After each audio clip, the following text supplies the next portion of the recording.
Oke, mari kita dalami ini. Kita udah sering dengar soal pentingnya kekuatan otot, latihan kardio gitu ya. Iya, itu yang populer biasanya. Tapi ada satu elemen dasar yang sering kali luput dari perhatian. Padahal ini krusial banget, stabilitas. Betul. Ini bukan cuma soal berdiri satu kaki loh ya. Ini lebih dalam tentang kemampuan bawah sadar tubuh kita mengendalikan gerakan. Tujuannya ya buat mencegah cedera. Iya. Sumber kita nih, terutama bab 13, ngebahas ini sebagai Injil stabilitas. Mungkin ini yang luput dari kasus kayak Sophie itu, yang jatuh terus nggak pernah benar-benar pulih. Bisa jadi. Stabilitas ini bisa dibilang pondasi buat decathlon centenarian kita semua.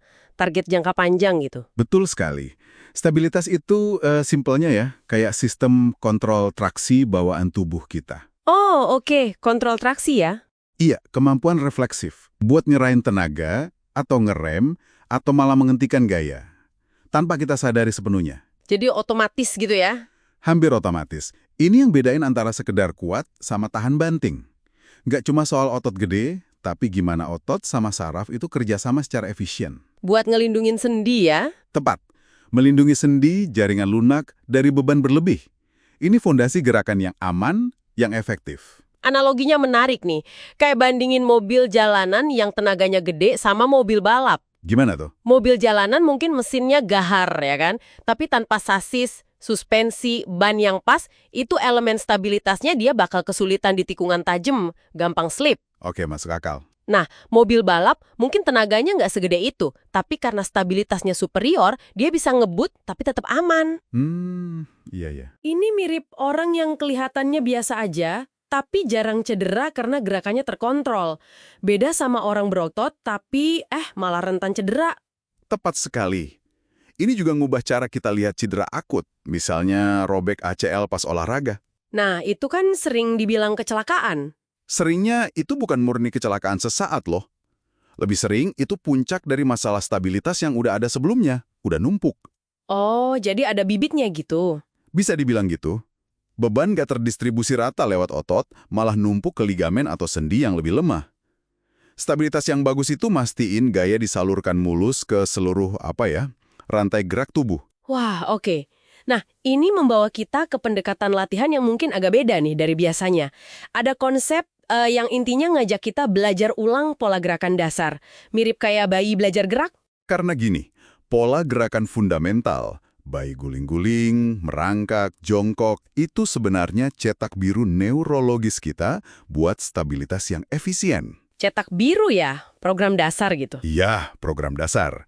Nah, seiring waktu, kebiasaan buruk, gaya hidup kurang gerak, atau mungkin cedera, itu bisa nimpa atau ganggu program dasar ini. Jadi kayak programnya error gitu. Kurang lebih. Makanya melatih stabilitas itu nggak cuma soal otot, tapi juga melatih ulang koneksi otak-otot. Nah, kita bisa mulai dari hal paling mendasar, pernapasan. Pernapasan. Sebentar, kita kan napas terus-menerus ya, katanya lebih dari 20.000 kali sehari. Apa hubungannya? Masa iya napas aja ngaruh? Banget, gede banget pengaruhnya. Cara kita napas itu mempengaruhi postur dan kemampuan inti tubuh buat stabilin diri. Coba deh, pernapasan diafragma 360 derajat. Gimana tuh caranya? Tarik napas dalam lewat hidung, terus rasain perut, pinggang, samping, sama belakang ikut ngembang. Jadi kayak balon gitu, ngembang ke segala arah. Bukan cuma dada yang naik. Oh, bukan cuma perut depan aja ya? Bukan, harus 360 derajat. Ini nyiptain tekanan intraabdomen. Bayangin kayak tabung yang kokoh gitu yang nyetabilin tulang belakang dari dalam. Ah, oke. Masalahnya, banyak orang malah nahan nafas atau napasnya dangkal banget pas lagi butuh stabilitas.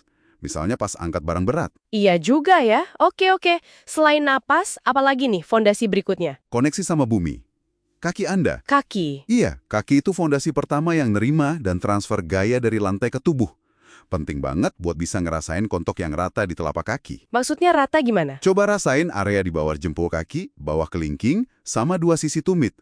Keempat sudut ini nempel ke lantai. Oke. Masalah umum kayak telapak kaki cenderung guling keluar atau malah ambles ke dalam, itu bisa ganggu aliran gaya ke atas. Nggak efisien jadinya. Wah, detail ya. Terus ada latihan simpelnya? Ada.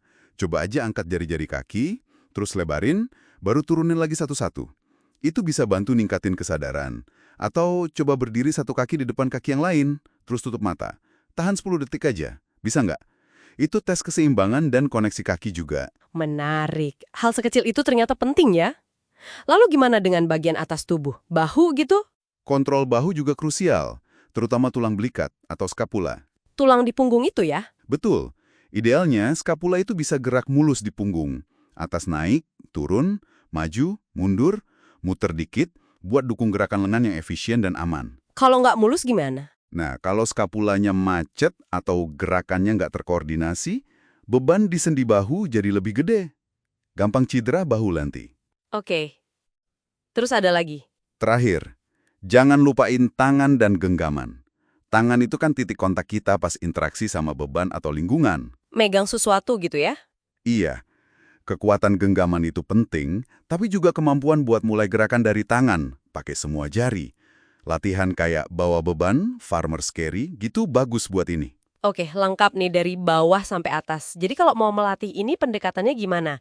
Balik ke analogi pembalap tadi. Kadang perlu pelan dulu buat bisa kencang. Persis.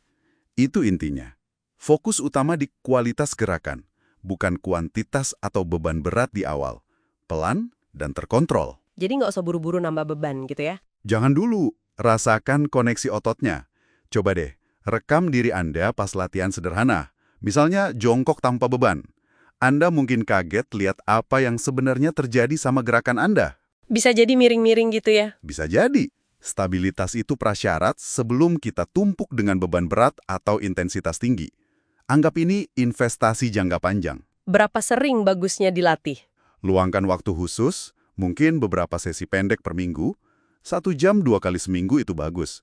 Ditambah, integrasiin kebiasaan kecil kayak pernapasan 360 derajat itu, bisa tiap hari.